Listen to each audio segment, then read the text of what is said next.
Esa religión impuesta, ¿de quién? De los adventistas, es muy peligrosa. Entonces los adventistas son peligrosos porque, bueno, Para todos ustedes, hermanos y amigos, bendiciones de Dios. Qué bueno nuevamente encontrarnos, poder conversar temas importantes de la palabra de Dios. Comentarios que yo quiero, y de mi corazón es mi anhelo, que nos ayuden en este crecimiento que necesitamos todos los días. Ustedes escucharon estas afirmaciones. Los adventistas somos peligrosos. Miren, yo quiero decirles en este punto varias cositas. Primero, hay un espíritu de rechazo en todo el mundo evangélico, porque del catolicismo ni hablar. Pero estamos hablando de los que de alguna manera se hacen llamar protestantes. En ellos hay un espíritu, y yo a veces me atrevo a decir casi que de odio.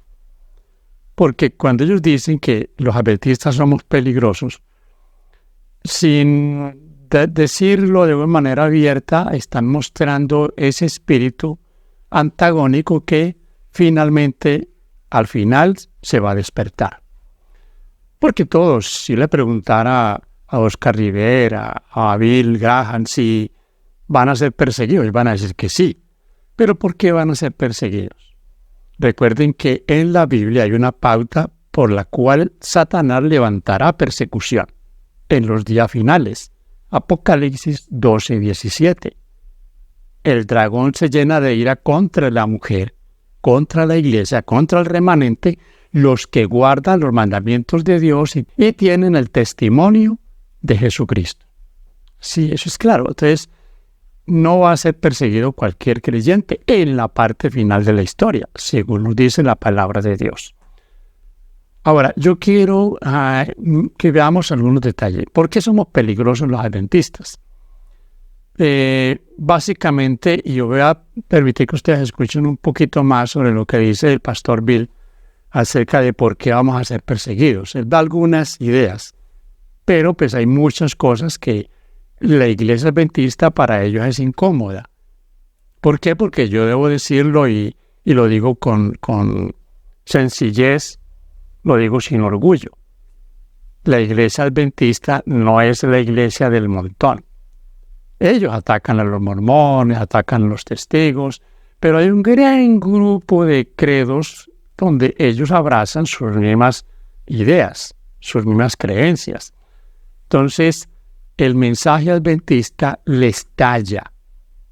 Ahora, ellos dicen que los adventistas los juzgamos y siempre pues esgrimen Colosenses 2:16 para decir que los juzgamos y que, bueno, ellos se sienten juzgados con el simple hecho de que usted, el sábado sea para usted un día especial, de que haya un templo que tenga un aviso, un nombre que se llame Iglesia Adventista del Séptimo Día, porque ellos están acostumbrados a sus iglesias, que Unión Misionera, que aquí en mi pueblo hay Cruzada, hay todo ese tipo de iglesias, que La Roca, que Cristo Salva, todo ese tipo de iglesias, que sus nombres no dicen nada. Ya casi no encuentran qué nombre colocarle a cada iglesia que va saliendo semana tras semana en todos estos pueblos. Pero cuando ellos ven Iglesia Adventista del Séptimo Día, no más eso les causa escozor. Escuchen lo que dice este predicador acerca de por qué nosotros somos peligrosos. Entonces los adventistas son peligrosos porque, bueno, como que casi llegan a idolatrar el Shabbat. Dos, dependen de Elena White. Tres, dicen que los muertos están en un estado inconsciente. Y aquí agregaría también que para ellos, los impíos no van a un lugar de castigo eterno. Ellos simplemente serán aniquilados. La doctrina se llama aniquilacionismo.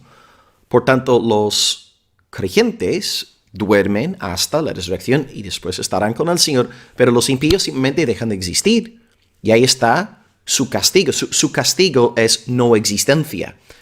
Y claro, esto no encaja con la Sagrada Escritura. Jesús nos dice bien abiertamente en Mateo 25, 46, estos irán al castigo eterno y estos a la vida eterna. Y claro, ahí en el griego se utiliza el mismo adjetivo. Ahí nos da este predicador algunas pautas por lo cual dice que somos peligrosos, miren mis hermanos. Y claro, a ello le anexo otros asuntos. Los adventistas tenemos un estilo de vida diferente al que tienen los hermanos de otros credos. Creemos que debemos alimentarnos sanamente. Creemos, como dice acá Bill, que los muertos son inconscientes, que estarán en el sepulcro hasta la resurrección, en el polvo de la tierra. Y creemos que finalmente habrá un castigo, pero que ese castigo infringirá una destrucción final para el rebelde, para el que no ha querido la salvación. También creemos que debemos ser también diferentes en la forma de vestir. Tenemos muchas diferencias, demasiadas diferencias con las doctrinas que cree el mundo cristiano evangélico, hasta la venida del Señor Jesús. Ellos esperan una venida de Cristo en secreto, un rapto secreto. Yo diría que un 90% de todos estos creyentes de las iglesias de hoy esperan el rapto secreto. Nosotros creemos en la venida de Cristo en forma literal, visible, audible, con poder y gloria. Tal como allá en Hechos 1:11, los ángeles se lo dijeron a los discípulos, como lo vieron ir, así vendrá. Ellos lo vieron ir en forma visible, así vendrá en forma visible en las nubes de los cielos. Eso lo repite la Biblia una y otra vez, pero se inventaron un asunto extraño allí, eso sí es extraño, con el rapto secreto. Yo quiero detenerme en una sola de las afirmaciones de las que dice aquí, en este caso, este predicador, acerca del estado de los muertos. Yo quiero, mis hermanos, que usted y yo pensemos en algunos detalles. Miren, fuego eterno. Cuando él toma el texto de Mateo 25, hablando del fuego eterno, unos al castigo eterno, ¿qué es el fuego eterno? El fuego eterno es el fuego divino que trae un resultado eterno. Vamos a dar un ejemplo. Judas 7 dice que Sodoma y Gomorra fueron consumidos por fuego eterno. La pregunta que siempre hacemos es, ¿se está quemando Sodoma y Gomorra hoy? Por supuesto que no. Allá en ese lugar, donde hay un mar que los judíos llaman el mar salado, pero que se conoce mejor como el mar muerto, no hay absolutamente nada. Lo único que hay allí es sal, asuntos que muestran que hubo allí un incendio, y el lugar más bajo de la tierra se conoce como mar muerto porque no hay vida, no hay nada allí. Entonces, cuando hablamos, vemos allí en la Biblia que fue consumido por el fuego eterno, no se está quemando. No se está quemando. El fuego que nunca se apaga. Y quiero hablar un poquito de esto, el fuego que nunca se apaga y el gusano que nunca muere. Y aquí voy a anexar dos cositas más. ¿Quién es? Y esta pregunta es muy importante. Y usted hágasela a quien sostiene que los perdidos se van a quemar eternamente.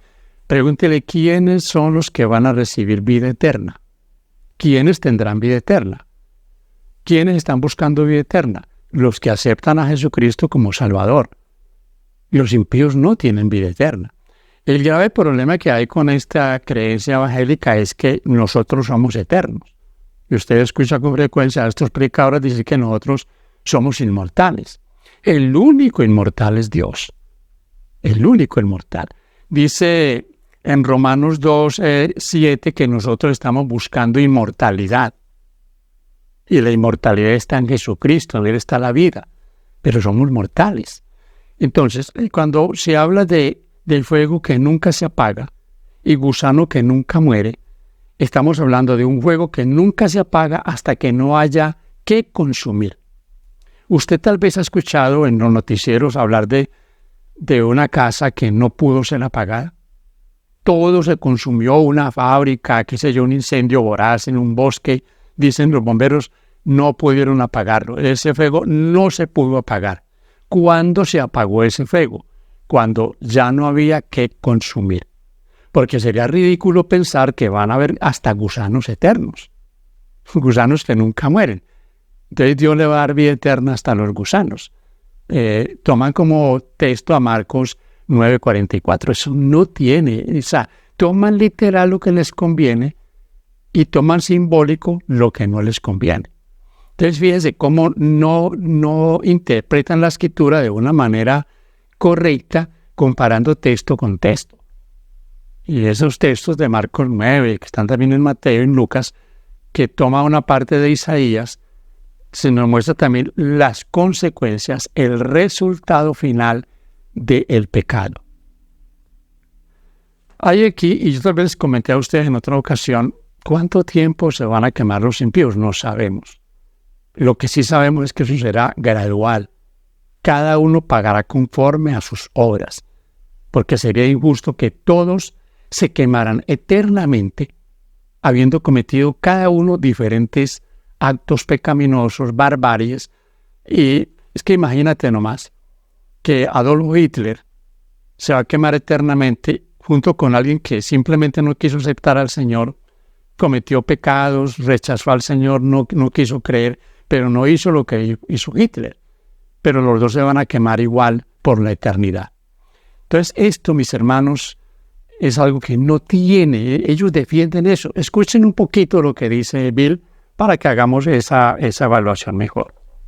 Tenemos también su extraña enseñanza tocante al estado inconsciente de los muertos. Las Escrituras testifican en múltiples lugares de que después de nuestra muerte corporal estaremos almáticamente con Dios, o estaremos con Dios o estaremos en un lugar de tormento, ¿verdad? O estaremos en el seno de Abraham o estaremos en las llamas esperando la resurrección final, pero dos cositas aquí comenzamos estamos analizando esto, solamente lo de la eternidad, en cuanto al castigo y en cuanto al pecador eterno. Fíjense que él dice que es extraño. Yo me pregunto, ¿qué Biblia lee este pastor? ¿Qué Biblia está leyendo? ¿Por qué va a ser extraño algo que la Biblia lo presenta con toda claridad? La Biblia dice que el impío será destruido. Salmo 37:38, Salmo 92:7. Miren, en Mateo 10:28 el Señor dice, no teman a los que destruyen el cuerpo, teman al que puede destruir cuerpo y alma en el infierno. Puede destruir. Ahí está hablando el Señor Jesús. Yo podría darles muchas referencias. Miren, en Ezequiel 28, 18 y 19, dice que Satanás va a ser ceniza. Lea el texto, mi hermano. En el versículo 19 dice, nunca volverás a ser, dejarás de ser para siempre. Lo mismo dice Malaquías 4, 1 al 3. La raíz y la rama serán ceniza. También dice allí mismo en Ezequiel 28, 18 que será ceniza. El mismo diablo será ceniza. Entonces dicen que eso es extraño, porque la Biblia habla de sueño y la Biblia cuando habla de la muerte como un sueño, pero ellos dicen que lo que duerme es el cuerpo, pero el espíritu está vivo y el espíritu es lo que Dios dio al hombre, que es el aliento de vida. Y esto es bien interesante porque aquí se comprobamos que ellos le creen al diablo. Y si esto pudiera llegar a este ministro, a Bill, yo le digo, usted cree en lo que dice Satanás. Porque fue Satanás, mi estimado pastor Bill, el que dijo allá en Génesis 3:4, le dijo a Eva, no morirás. Y cuando usted dice que hay un espíritu inmortal que sale del cuerpo, que va al infierno o que va al cielo, usted está diciendo lo que el diablo dijo. La mentira del diablo. No morirás. Un sermón corto, en 2 palabras, pero que ha calado poderosamente en estas mentes que no disciernen la palabra de Dios. Somos inmortales, no morimos. Es inconsistente que diga que se va a ir al infierno a quemarse y que el Señor luego lo va a resucitar para juzgarlo. O sea, lo mete primero en la cárcel. Imagínense, pensemos nomás que hayan personas en ese supuesto infierno ya 2000 años, quemándose en ese infierno. Y va a venir el Señor, los va a resucitar, los va a sacar del infierno, los va a juzgar y los va a volver a meter al infierno eternamente. Miren, voy a decirles algo, espero que me entiendan, que parecería irreverente, pero no. Porque es que ese Dios de Bill, de Oscar Rivera, de todos estos pastores, es un falso Dios. Es con D minúscula, es un Dios falso. Es un sádico. Es un pervertido. No le va a alcanzar la eternidad para vengarse de los que le dijeron, yo no creo en usted. Ese es el Dios de esta gente. Es increíble. Que Dios va, que ellos digan que el verdadero Dios va a quemar eternamente. Porque aquí otra cosa que yo quiero decirles. Eso inmortalizaría el pecado. Lo inmortalizaría. Tendríamos el pecado inmortalizado y por la eternidad estarían viviendo los justos en un reino, en una tierra renovada, en una tierra nueva, y los otros quemándose. Por Dios. Por Dios, hermano, ¿usted cree eso? Despierte. Despierte. Ese es una pésima representación del carácter de Dios. Satanás nos lleva a dos extremos. Un extremo es el que Dios no va a castigar a nadie, todos van para el cielo. Eso se conoce como universalismo. Ese es un extremo diabólico. Y el otro extremo al que el diablo lleva al que estudia la Biblia es que entonces Dios va a hacer lo que dice aquí este pastor, va a quemar eternamente. ¿Ven los extremos? El extremo de que Dios es un Papá Noel que a todos va a llevar para el cielo porque Él no castiga a nadie. O el extremo de que Dios va a castigar eternamente. Voy a leerles, mis hermanos, para que sea la Biblia la que nos dé respuestas. Voy a leerles, miren lo que dice Mateo 10. Mateo 10, 28 dice así, palabras del Señor Jesús. Y no temáis a los que matan el cuerpo, mas el alma no pueden matar. Temed más bien a aquel que puede destruir el alma y el cuerpo en el infierno. Destruir. Es lo que dice Salmos 37, 38. El impío será destruido. Destruido, como dice Malaquías 3, 1 al 3. Estas son palabras del Señor Jesús. Cuando Él dice los que pueden matar el alma es lo que has creído, lo que tú has creído. Y de hecho, cuando es un error, es muy difícil también que ese error salga de la mente de una persona. Miren lo que dice el apóstol Pedro. El apóstol Pedro aquí en su segunda carta, en el capítulo 3, el versículo 7 dice, pero los cielos y la tierra que existen ahora están reservados por la misma palabra, guardados para el fuego en el día del juicio y de la perdición de los hombres impíos. Perdición de los hombres impíos. Yo les he mencionado unos puntos aquí que yo quiero que ustedes los tengan bien presentes. Dios no va a inmortalizar el pecado. Y la Biblia nos da pruebas de eso. Miren, yo tengo aquí en Apocalipsis un texto que echa por el suelo la falsa idea de un fuego o un infierno eterno. Será eterno por las consecuencias. Es como que usted arrancara una hoja de papel de aquí, le prendiera fuego y la dejara quemarse. Las consecuencias van a ser eternas. Esa hoja nunca más volverá a ser. Quedará en cenizas. Miren lo que dice Apocalipsis 21, 1 en adelante. Pónganme cuidado, mis hermanos. Vi un cielo nuevo y una tierra nueva. Porque el primer cielo y la primera tierra pasaron y el mar ya no existía más. Y yo, Juan, vi la santa ciudad, la nueva Jerusalén, descender del cielo de Dios dispuesta como una esposa ataviada para su marido. Y oí una gran voz del cielo que decía, he aquí el tabernáculo de Dios con los hombres, y Él morará con ellos, y ellos serán su pueblo, y Dios mismo estará con ellos como su Dios. Enjugará Dios toda lágrima de los ojos de ellos, y ya no habrá más muerte, ni llanto, ni clamor, ni dolor. El versículo 5, y el que estaba sentado en el trono dijo, he aquí yo hago nuevas todas las cosas, y me dijo, escribe porque estas palabras son fieles y verdaderas. No habrá más llanto, ni clamor, ni dolor. Voy a darle aquí un poquito a algo que él dice.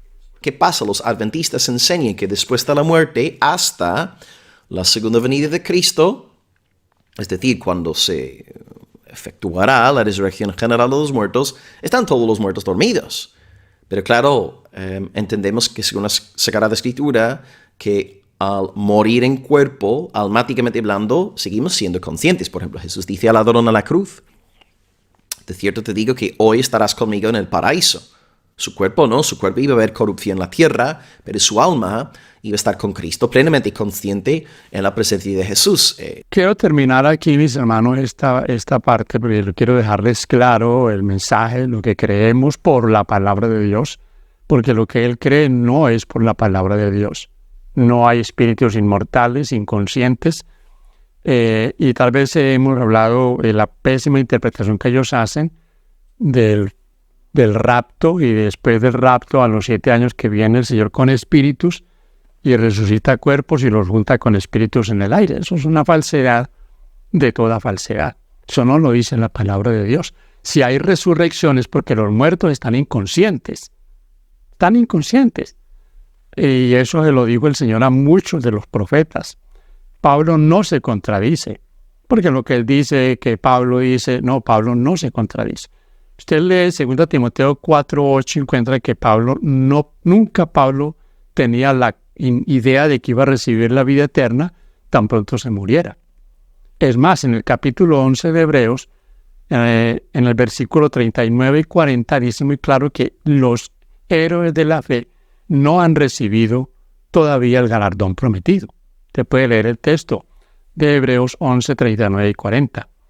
Entonces, fíjense en ustedes, mis hermanos, en esto de que lo que le dice el Señor al hombre en la cruz. Hoy estarás conmigo en el paraíso. Pero miren cómo contradicen ellos la Escritura, porque el primer día de la semana, cuando el Señor resucita, ustedes leen en el Evangelio de Juan que la mujer, que cuando lo ve a él, parece que como que va a postrarse y tal vez a tocar sus pies o algo, él le dice, no me toques, porque no he subido a mi Padre y a vuestro Padre. ¿En qué paraíso estuvo el Señor?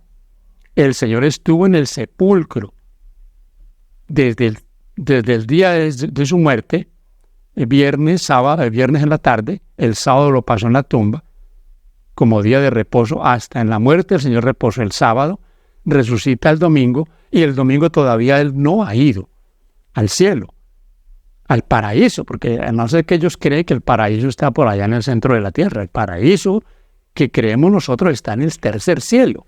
Y Él le dice, no me toques porque no he subido a mi Padre y a vuestro Padre. Entonces, ¿de qué paraíso le está hablando a ese hombre? Esa es una traducción, mala traducción, porque el texto no dice, estarás conmigo. De cierto te digo, hoy que estarás conmigo en el paraíso. Pero la traducción dice, de cierto te digo que hoy. No, ese que no aparece. Que hoy estarás conmigo. No es que el Señor no va al paraíso, ni el hombre que estaba en la cruz tampoco. La traducción correcta es, de cierto te digo hoy, que estarás conmigo en el paraíso.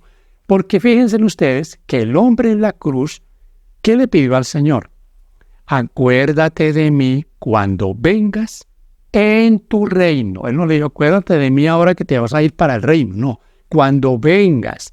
Él sabía que él volvería a establecer su reino y le estaba pidiendo que se acordara de él. Contradicen la Biblia y eso es un general en este mundo evangélico. Esa idea, mi querido Bill, es una idea católica. Católica. Por eso en el catolicismo se inventaron el purgatorio, que es solamente una forma de sacarle dinero a la gente, engañándolo, haciéndole creer que su muerto está penando en el purgatorio y que hay que sacarlo, pagándole misas, pagando promesas y todo ese tipo de cosas. Y ustedes creen esa misma mentira, que es una mentira introducida al catolicismo como un intermedio entre cielo e infierno. En la teoría católica, los santos van para el cielo. Los buenos van para el purgatorio, pero los malos van para el infierno. Y ustedes no creen en el purgatorio, pero con esa de la inmortalidad del alma están creyendo en la mentira de que no nos morimos. Y repito, esa es una predicación de Satanás. Mis hermanos, espero dejarles ideas en esto. No somos mortales, Dios no va a inmortalizar el pecado, nunca habrá más llanto, ni dolor, ni clamor. La tierra, mis hermanos, estará renovada. De eso dice la Biblia, no volverá más a la memoria. Qué tristeza que estén pensando en eso. Y yo me aterro de pensar y repito en ese Dios de esta gente. Qué Dios más desquiciado ese. No le van a alcanzar 1 millón, 2 millones de años, sino eternamente va a tomar venganza de aquellos que no. Yo termino diciéndoles, yo creo que el último en consumirse en ese fuego ya es fuego purificador, donde se eliminará el rastro definitivo del pecado, será Satanás, porque él es el engañador. Pero no quedará nada, ni raíz, ni rama. Que Dios te bendiga, gracias por acompañarnos y también por compartir estos mensajes que pueden ayudar a alguien a entender mejor la palabra de Dios. No a tergiversar la palabra de Dios, a acomodarla. Cuando el Señor dijo que dormimos, dormimos. No es que duerme el cuerpo, pero el espíritu sigue vivo. Eso no dice la palabra de Dios. Que Dios te bendiga.